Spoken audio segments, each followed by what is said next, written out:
everyone, and welcome back to season 3 of Commerce Meets Law, a podcast we talk about various commercial topics and how they interact with the legal profession. Today's episode is an incredible and I frankly think much needed conversation with Max Wilson, a former civil barrister and lecturer at the University of Law, now turned self leadership coach. In this episode, we firstly discuss Max's journey to becoming a barrister and why he transitioned from practicing law to teaching it. I think this part is really important to show the context of where Max came from, and I think the parts that a lot of us can definitely relate to, regardless of which stage you're at the moment. We then talk about the challenges he saw young lawyers facing in his work as a professor at ULaw and how that actually led him into the world of coaching and helping people like the ones that he saw at ULaw in order to become the best versions of themselves. And as well, obviously, because so much of his kind of career and job now is related to coaching, his best advice for anyone looking to transform their career and kickstarting their professional growth. I actually had the pleasure of meeting Max at one of the SQE training sessions he led for us at the Skadden office a couple of weeks ago, and I wanted to have him on the podcast ever since. This episode is not particularly focused on the SQE or, focused on sort of advice for that, but I think what it does do is really show the ability to, firstly decide whether law or any particular career path really is for you. Also looking at, what you can do to save your mental health and to protect your sort of boundaries once you're in that profession. And also, I think that this episode is not trying to tell you that, entering these professions is a bad thing or a negative thing, but actually how it can be so great for you and how these boundaries can help you do what you love and, put your hardest into it without feeling burnt out or overwhelmed or stressed, which are the emotions that many of us feel on a day-to-day basis and a lot of people are struggling with at the moment. Now, just a quick request before we get into the conversation. I'd really appreciate if you could kindly give the podcast a follow and a rating on Spotify or on Apple Podcasts, wherever you listen to these episodes, as it really helps Commerce Meets Law reach more listeners. A quick note as well, if you're watching this episode and you see the kind of video flip halfway through, it's just because Max had a sort of a connection issue right at the beginning. So if you see a background change, that's not because it was recorded a different day. It was just because there was a technical error during the recording of the episode. So just for context, if anyone is watching instead of listening to the episode. Without further ado, I thoroughly hope you enjoyed this conversation, and I'll see you right at the end. Hi, Max, and welcome to Commerce Meets Law. Very excited to chat to you and learn a bit about your journey and importantly also talk about your experiences of talking to a lot of young professionals and the challenges that they're facing today. Before we start every conversation, we've got an icebreaker on the podcast, which is, in your opinion, what is your superpower? Yeah. Okay, great question. I think it's always a challenging one, isn't it, to think of our own superpowers. It's easy to speak to others. I think a common theme for me has always been my curiosity. So I think back when I was a barrister, I always loved the cross-examination piece because I was always so curious about what the person's not saying, what's the information that's not being presented here, and getting under the skin of that. And I think that curiosity has taken me all the way across my career through higher education into coaching and training work that I do now. Just staying present, staying curious with what's in front of me. I think it's a great skill to have as a lawyer, but also just a great life skill. I love that, and definitely, like you said, it's so important. And in terms of talking about your own journey, would you say that curiosity was what got you into the law, or was there something else that also attracted you to the legal profession? Yeah, I think it was a bit of the curiosity, but I think also I've just always wanted to help people. So I remember being at university, and I was sort of at that crossroads of, we're just about to go away. What is it that we want to study? And for me, I was torn between the law and medicine, actually. Right. I felt like, that would be a good career route for me as well. I'm glad I didn't go into medicine because I don't think I'm the best person to deal with blood and all that sort of stuff. But it was all about like how can I serve others, I think is my thinking at that time. Yeah. We've had a couple of barristers on the podcast, and one thing that I always thought whenever any barristers come on or whenever I've had the chance to speak to someone is just how articulate they are and the way that they're able to sort of convey a story, convey an emotion. For you, what was it about the bar that attracted you, and did you consider any other routes at all, or did you always know this was the path you wanted to go down? Yeah. Good question. I think I actually did drama at A level. I loved the performative element of work, and Yeah. um, that was something that was really interesting to me. But I think above and beyond it was that service, and also the intellectual rigor. So the law just fitted that, intellectually challenging. And I thought, where can I get that sort of performative fix? And then I was like, oh, you Mm. can become a barrister. Yeah. And so for me, it was a very obvious choice going into university that that's what I wanted to do. And I sort of just set my sights on it and went for it really. Got involved in a lot of mooting, and yeah, just hit the ground running with it. I thought that that's the thing that I really wanted to do. Absolutely. I think that would resonate with a lot of people who have that similar interest of, being creative in some way or liking performance, but equally something that's intellectually stimulating and challenging for them as well. But I, Yeah, I think that one thing that a lot of people do come across with if they want to go into the bar is, that aspect of like there are just fundamentally less kind of spots as opposed to if you're, maybe law mm, firms or being a solicitor, there's just a lot more places out there. Equally, funding can be an issue for some, and also, the challenge of securing pupillage. For yeah, you, what was that journey to securing pupillage, and what would you say were sort of some of the hurdles that you faced along that way? yeah. You've spoken to some really great points that it's important to shine a light on, which is the funding point. Mm. The course itself is very expensive, and then you've got to have accommodation whilst you're studying. Um, so there are those considerations. For me, I was very fortunate. I got a scholarship with Lincoln's Inn, a Major Denning scholarship, which enabled me to stay on Chancery Lane. So I had accommodation on Chancery Lane. Wow. So I lived Yeah. there during my studies on the bar course, which was really, really helpful. And I got a few other scholarships, like advocacy scholarships and things. So if you are coming into it and you're not coming from a background where finances aren't any issue, then I think looking into the scholarship option, there are a lot of scholarships that are available. I had friends who would literally commute in from the north to London every day, and Wow. people really would do anything to make this happen, and always just blown away by the sort of perseverance and grit of people who want to go for the bar and obtain pupillage. That was one of the hurdles for me, but I surmounted that by getting the scholarship. Um, and I think as well, just not having anyone I knew really in the profession, it was all very alien, and that was quite scary. So entering into the profession without any role models, um, I sort of felt I had to be a barrister, but I didn't know what a barrister was really for a little while. Yeah. So I did that, and then I think it was my second sift, so it's my second round of applications. I got pupillage at One Chancery Lane. It's now merged with another chambers.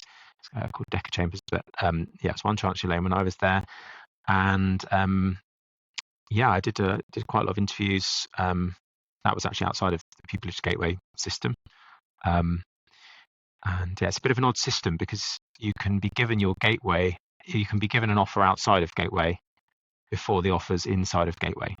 And there were some people in gateway who said, basically, we're going to give you an offer, but we can't tell you that because that breaks the rules. So, um, there's a bit of that goes on as like as a gentle nod, but that's obviously not certainty. So if you're an aspiring pupil, you've got to go with the offer, right? And that was the offer that was on the table for me, and it was a set that really appealed to me as well. It is interesting because I think that, over since COVID and kind of before that as well with law firms and in solicitor applications, there is a lot more out there now in terms of a lot of law firms doing open days and more information on applications. But with the bar, there's still some level of mystery, some level of kind of, opaqueness about how to actually enter and what the routes Yeah, are, because it's not as much of like a clear system as perhaps entering into law firms is. And there's I guess, like we spoke about earlier, just less of them as well. Mm, In terms of someone applying then at this point, where I think chambers are starting to really, kind of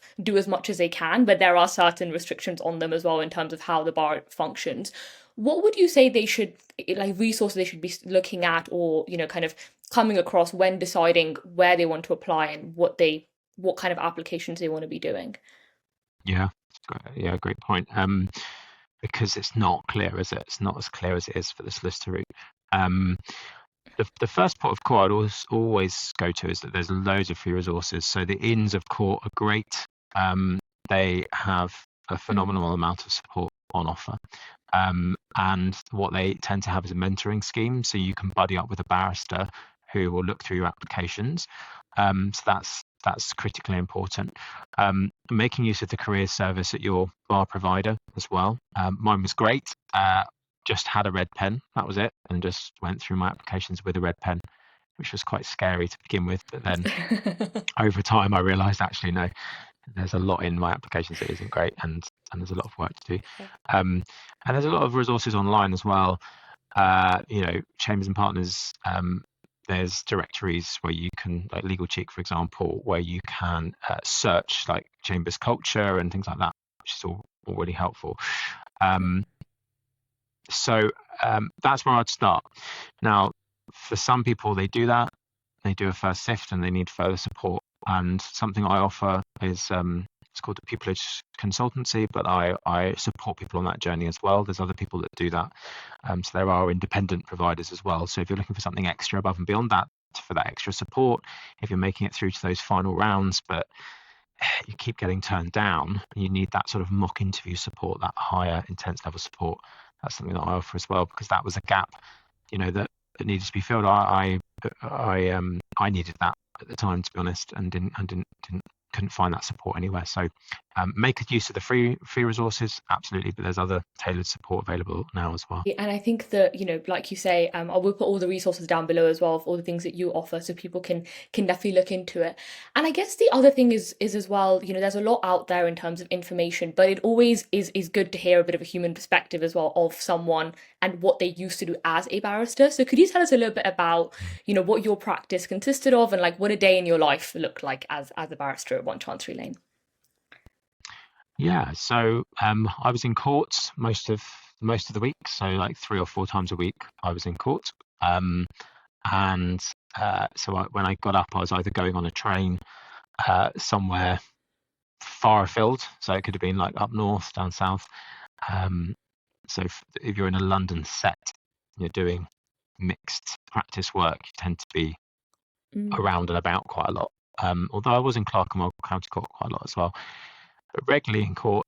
If I wasn't in court, I was in chambers, and I was drafting pleadings or doing conferences with clients, like proofing their evidence and prepping for trial, speaking to solicitors and lay clients about prospects as well. So it was a lot of drafting work and meeting of clients. That was the bread and butter of what I did. What would you say was the aspect that you enjoyed the most, and what did you, continue to find challenging even a couple of years in? Yeah, I think there's so many things that I enjoyed. So the intellectual rigor, first of all, you get bundles and bundles and bundles of information. You've got to assimilate that in a very short space of time and come up with cross-examination points, and create a case, basically, which is really fun. I loved the assimilation and case analysis part of my job. Yeah. And I loved the performative role of cross-examination.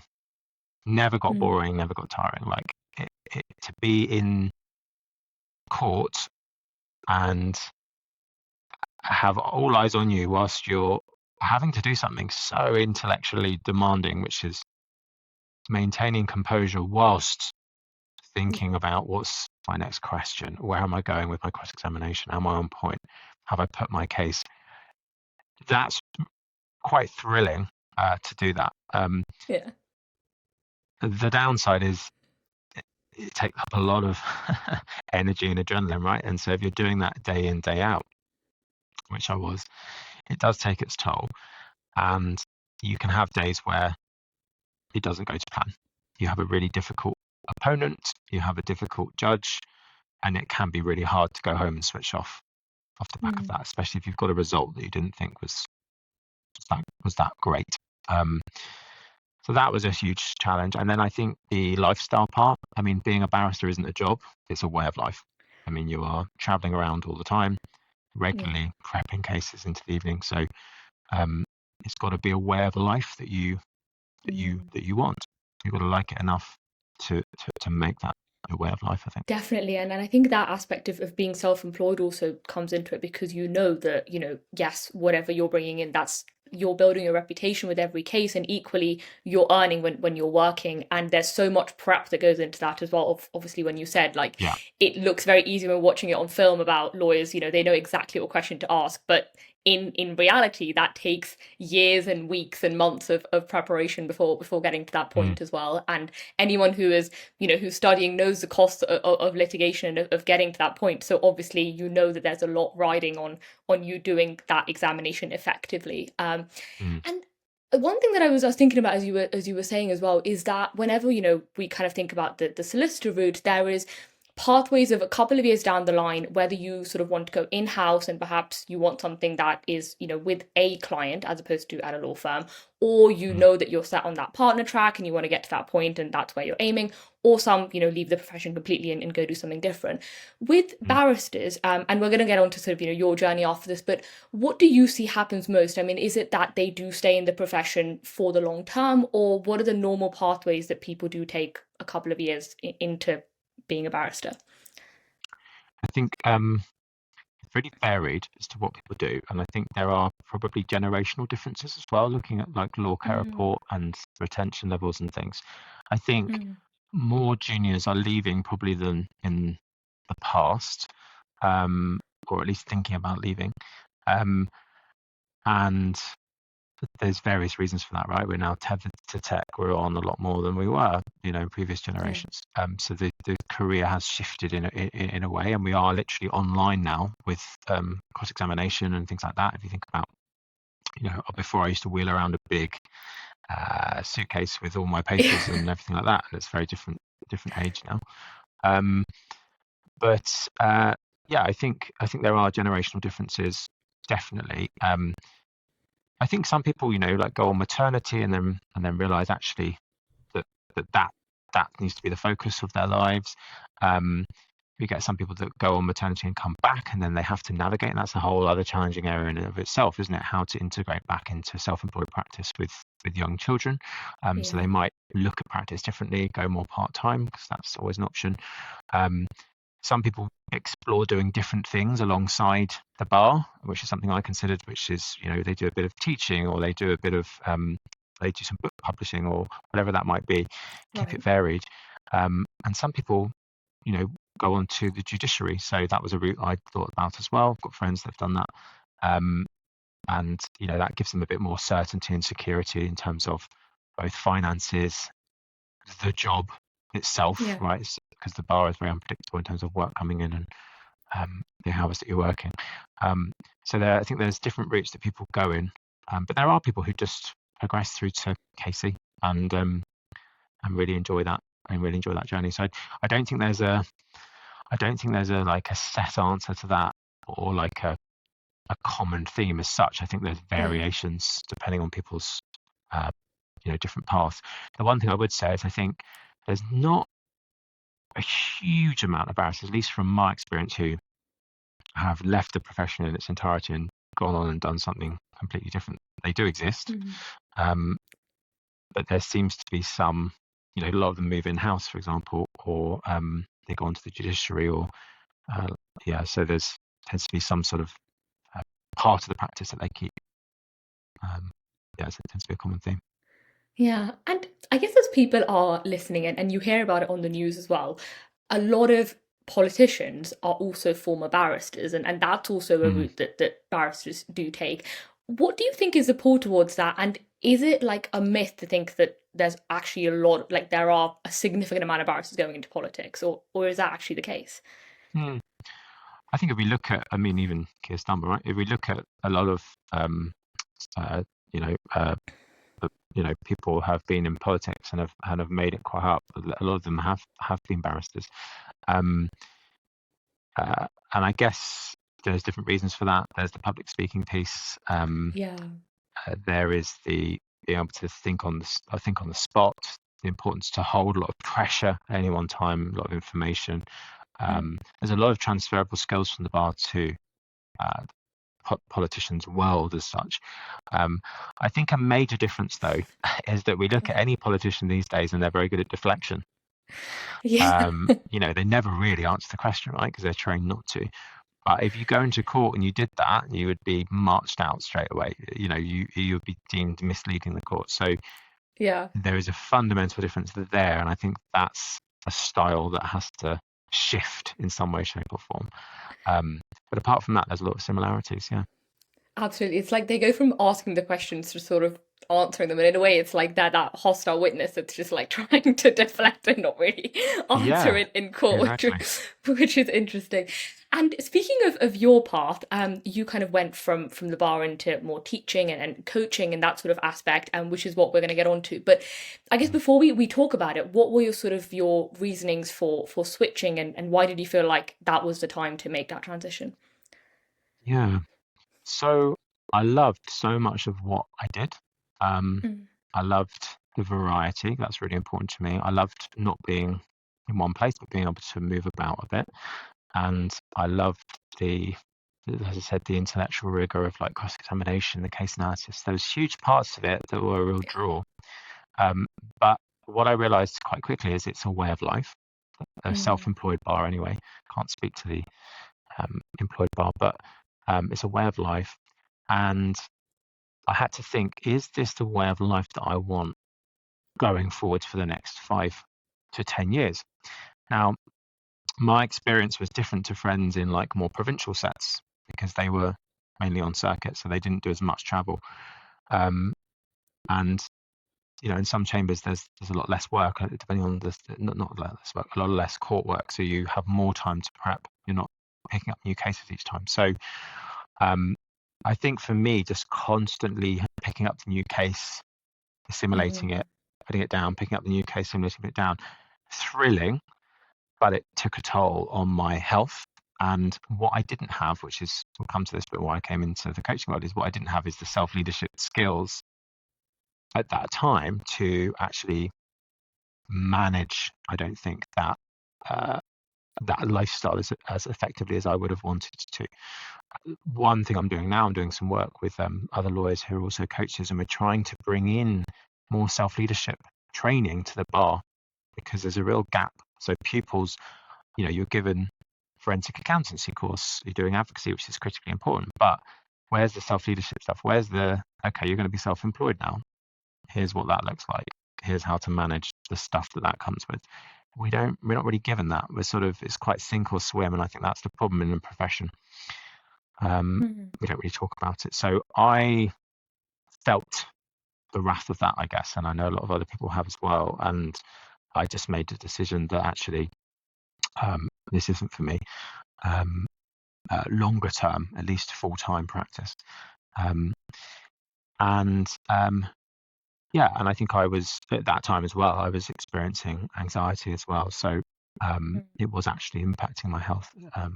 And that wasn't just to do with the bar stuff, but it definitely had an impact. Um, so yeah, I think that was one of the reasons. Then the other was sort of like thinking, does it tick all the boxes? And I loved the people element of the role. Um, I actually loved the court work more than I loved the drafting and the pleading and all that sort of stuff. So for me, I'm very much like in my element when I'm, as you know, like with the training work or like being in a group with people, Yeah. in conferences, in court, cross-examining, than I am sitting down and doing the drafting on the pleading. So I think, and that was a large part of my practice. So I had to think, is this what I want longer term going forwards? That's so interesting. And I remember reading and kind of talking about your work and stuff as well, that alongside your practice you were also kind of mentoring young people at the time, and then there were kind of like a natural progression about doing more of what you enjoyed, like you mentioned, Yeah. and kind of figuring out how that can be done and what that career path sort of looks like. And Mm. I think that there's a lot of perceptions about young people today and the anxieties they're facing and the challenges they're facing, and how much of it is justified, how much of it is not, and it's a huge debate. But I guess from the perspective of someone who has been with a lot of young people in a lot of different rooms and coached them, when you Mm. initially made that transition from practice to coaching, were there any insights that you gained into sort of aspiring lawyers that perhaps maybe weren't there when you were in that path, or was that something that you resonated with? Sort of, what new insights did you gain going from practice, I guess, to more the academic side? Mm. I think um, I think there was slightly more willingness for people to talk about their challenges, and there was slightly more recognition of difference and different challenges. For example, neurodiversity, right? Mm, Um, Recognition of that and the support that's needed in that area, but also um, mental health, mindset. Like there was more conversation around that. Um, that being said, the interesting thing and the common pattern that I often saw is that aspiring lawyers often went through the same thing, which is like comparing themselves to others, having these imposter thoughts of not being good enough, despite their CVs being great, not being able to make it, and that real sort of self-saboteur coming in and taking over when mm, they're making their applications and things. So I think there was a lot of commonality in that respect, but there was a difference in terms of um, like the awareness and recognition of some of that stuff that wasn't so much there when I started out. yeah, and I think that it is, you can definitely see that more people are talking about those challenges, whether that is like sort of law firms themselves, or even like people who become influencers within the legal profession and really other professions as well. But there's Mm, also the perception of the fact that some people think Gen Z professionals or young professionals don't wish to work as hard. They are so into their work-life balance that actually they're not willing to hustle in the initial years as people before them did, and mm, that means that employers are struggling because they don't, they have done that when they were younger. So they think surely these young folks should be doing the same thing. Having met so many of them, what is your perception on this issue? Because I think that every single time you open LinkedIn or you look at the news, there's another article about this, and I'm sure that you've come across it as well. yeah, yeah. I think Gen Z is getting a bad rap, um, uh, bad rap, and I think you know it's not that the approach is avoiding work; it's about redefining what work looks like. And I think Mm, many young professionals now are committed, they are ambitious, they are creative, but they're just more aware of balance, they're more aware of purpose, they're more aware of mental health than previous yeah. generations were encouraged to be. And so this isn't about avoiding hard work. I think it's about a shift in values. And I think Mm, law firms and chambers are going to need to keep up with that. And actually, we should be orientating in that direction with that shift towards a more recognizing more that balance is needed. If we look at the recent law care report, the statistics show that over 50% of lawyers want to leave where they are currently practicing, like the place that they're currently practicing, and over a third, I think it's around about a third, want to leave the profession entirely. So there's yeah. a, a real critical problem at that macro level. Mm, Um, we can blame Gen Z as much as we like, but actually, if we look at it at that macro level, there is a problem within the profession, and that problem is rooted in the fact that we haven't shifted our value system towards the balance, purpose, mental health side of things in the way that some other sectors have. And I really do mm, think we're behind like that. The SRA has brought in its workplace guidance, which is great. There's more training now. The bar is very, very far behind. I think woefully behind, to be honest. The solicitor profession in that sense, and I'm trying to do as much work as I can in the profession in that space to help. And there are other lawyer coaches that are doing the same, but there needs to be more that's done. And I think just blaming Gen Z is really problematic, because that in and of itself, I think to some extent, is demonstrating that resistance towards the shift that we that we really need. Yeah. And alongside that, and I remember, kind of reading this about something that work that you do as well, is that, there are growing statistics about more and more young people feeling burnt out, feeling stressed, feeling overwhelmed, whether that is within the legal profession or other professions for that matter. Mm. What kind of from your coaching, what do you think that the main reasons are behind that? I mean, is it just they're seeing people on social media and thinking, oh, I'm just not good enough, or I just don't have all of that, or are there other factors that come into play? I think that from a very young age, none of us are given the full remit of self leadership skills that we need to be able to function, firstly as human beings, but secondly in high pressure roles. And Mm, we get ad hoc training now, which is fine, but we're not really given those support systems, the glue that binds everything else together. And so the messaging from society is do, do, do, do, do. And we're on this sort of corporate treadmill. And unless we start to get intentional about taking the off, about challenging our mindset, about doing the things that keep us well, we're all really on a road to burnout, um, because we don't know any different, right? So mm, self leadership is all about how can we become more effective leaders of our own lives so we can do these great, really interesting roles like being a lawyer, but do it in a way that's actually sustainable. That's what I mean by the shift. And I think so many of us are moving towards burnout because we're missing the one thing that we all want, which is a level of peace and a level of purpose in our work, mm, right? We really enjoy the work that we do. I coach lots of lawyers and they love what they do. And some of them have thought, I need to leave because I'm burning out. And actually through coaching, they've got to the point where they don't need to leave. They love what they do. They're carrying on now. We've got them out of burnout state. But if they hadn't have had that coaching support, then they probably would have left the profession. So a lot of people are leaving because they don't have that self-leadership support. And I think that's what's needed more in the profession and in society generally. I've blamed the profession a lot, but I think it's systemic across society as a whole. yeah. Um, you know, we need to be encouraging this stuff more, to enable people to thrive.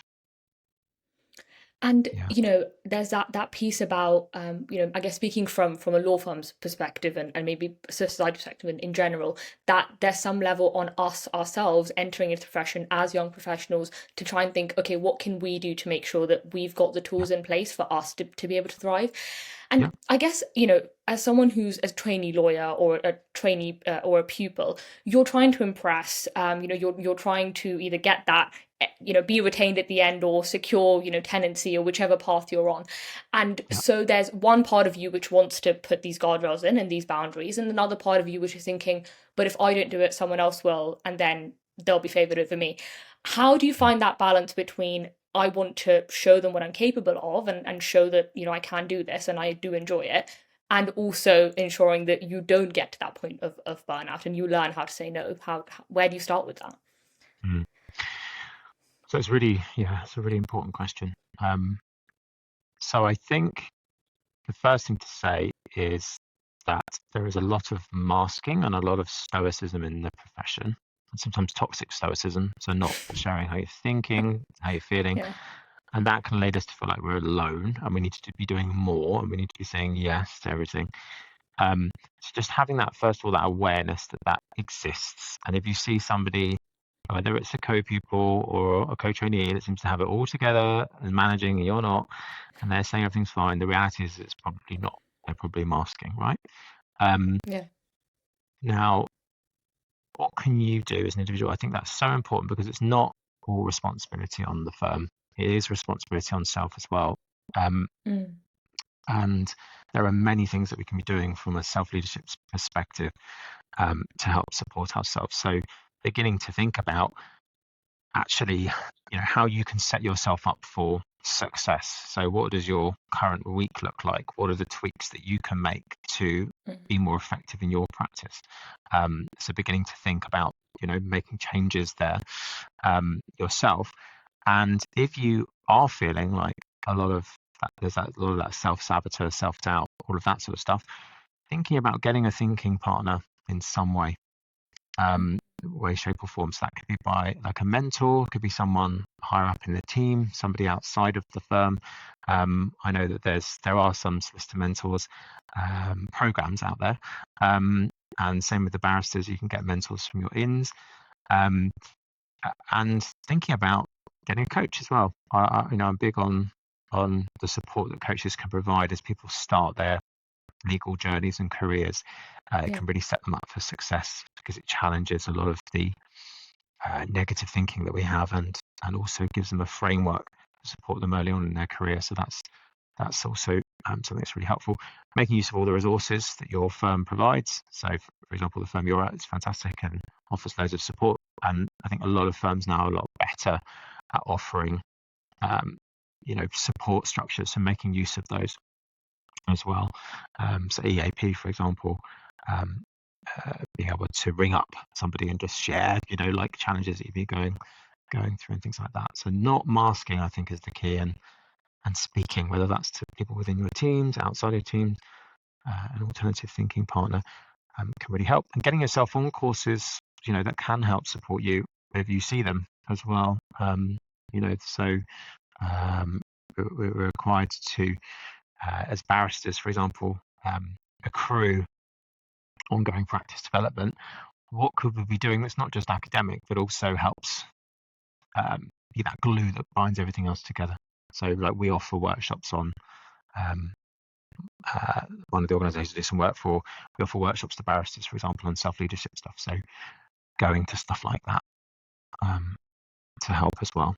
So there's lots of support available. Mm. There's lots that can be done individually, and there's a firm-wide responsibility and an individual responsibility for sure. Amazing. And we've spoken a little, or maybe a bit more about perhaps the negative sides and what we need to do, but ending on a bit of a positive story before we do our rapid fire.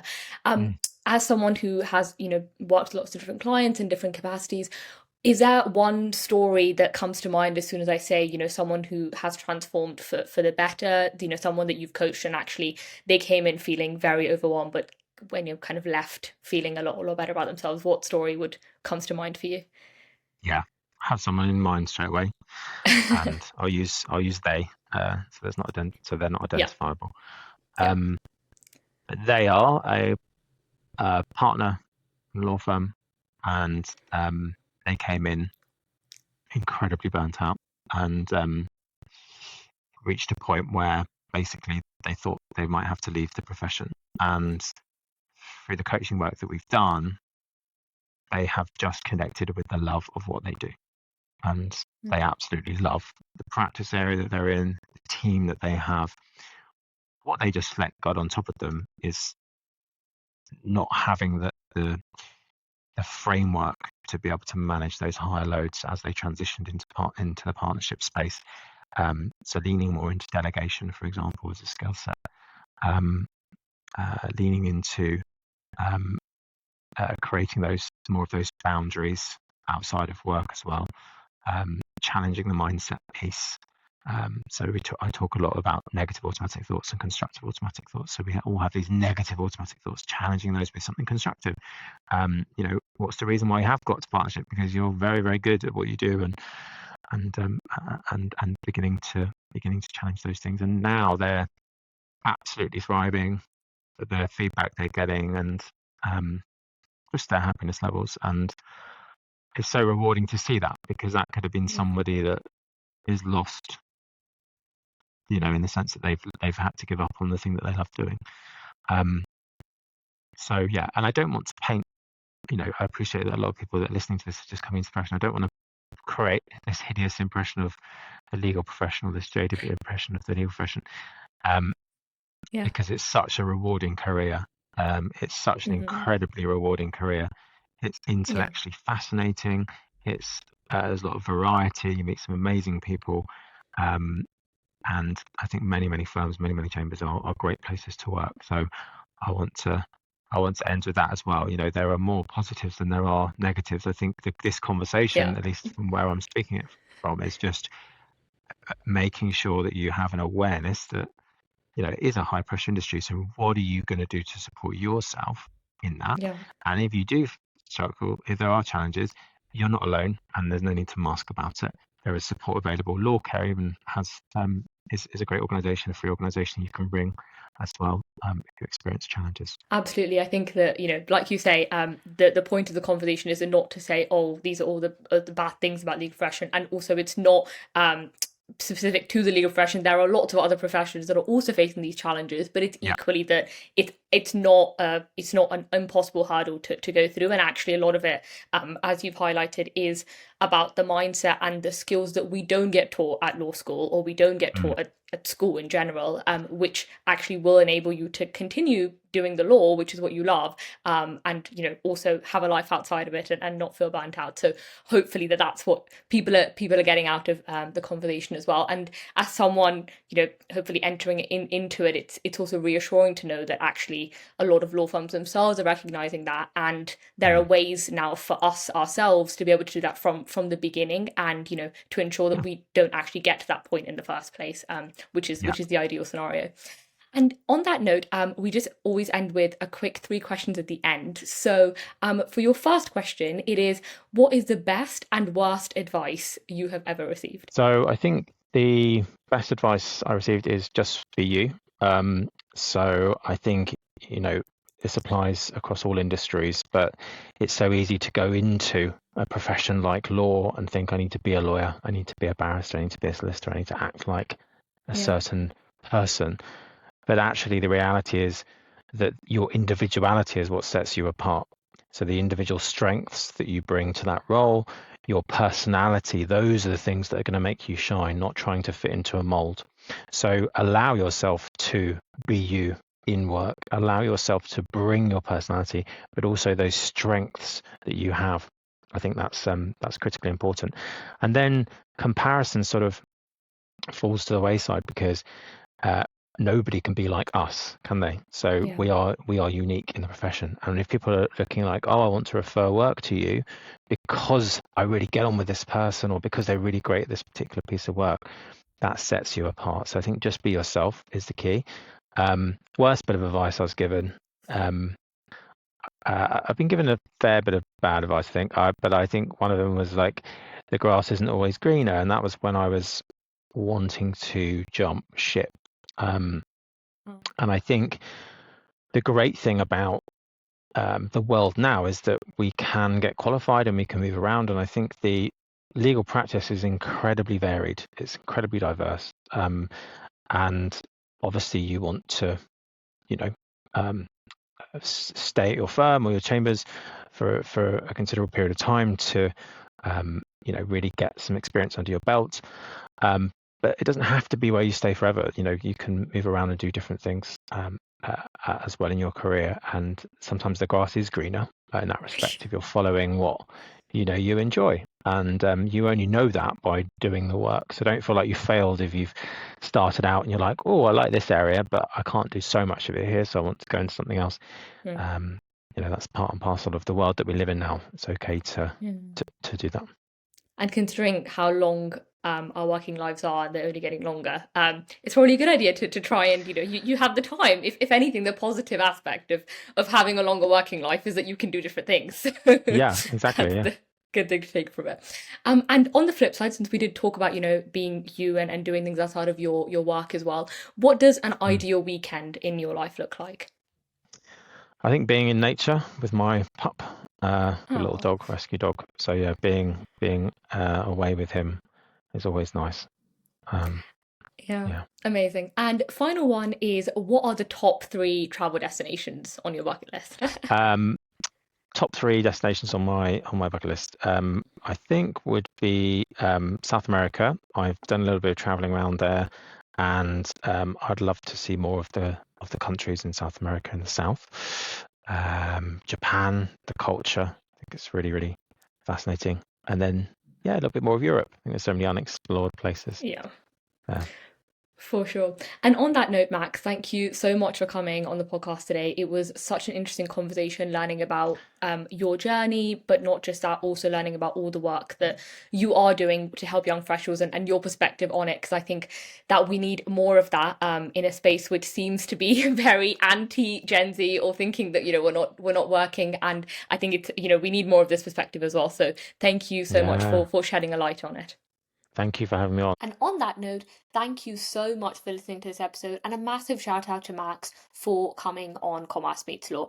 It was genuinely such sort of a wild decision, after the training session to ask Max, and I was so glad that he agreed to come on. I think that this episode was something different to what we usually do on the podcast, but I think that it was a conversation that needed to be had, and that needed to be brought onto a platform. So if you did feel like it resonated with you, then and if you want more conversations like these, please do let me know. And also, I will leave Max's links down below, so if you want any further support, please do reach out, and I'm sure that he'll be more than happy to help.